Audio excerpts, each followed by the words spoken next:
హిందూ పెళ్లిల్లో జీలకర్ర బెల్లం తలపై ఎందుకు పెడతారో తెలుసా? ఇది కేవలం ఆచారం కాదు, జీవిత రహస్యం. నమస్కారం, ఇది మీ ఎల్ఎంకే డివోషనల్. ఈరోజు మన సాంప్రదాయంలోని గొప్ప అర్థాన్ని తెలుసుకుందాం. పెళ్లి సమయంలో వరుడు వధువు ఒకరి తలపై ఒకరు జీలకర్ర బెల్లం పెడతారు. జీలకర్ర అంటే కారం, కాస్త చేదు రుచి. బెల్లం అంటే తీపి రుచి. ఇది ఏమి చెబుతుందో తెలుసా?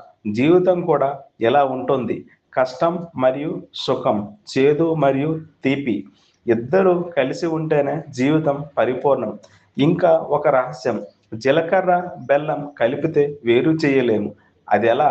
పెళ్ళైన తర్వాత దంపతులు కూడా విడదీయరాని బంధం కావాలని అర్థం. శాస్త్రీయంగా చూస్తే జీలకర్ర జీర్ణక్రియకు మంచిది, బెల్లం శక్తిని ఇస్తుంది. ఇది కొత్త జీవితానికి శుభారంభ సూచకం. మన పెద్దలు చేసిన ప్రతి ఆచారంలో ఆధ్యాత్మికత మరియు విజ్ఞానం దాగి ఉంది. ఇక మీదట పెళ్లిలో జీలకర్ర బెల్లం చూస్తే దాని అసలు అర్థం గుర్తుంచుకోండి.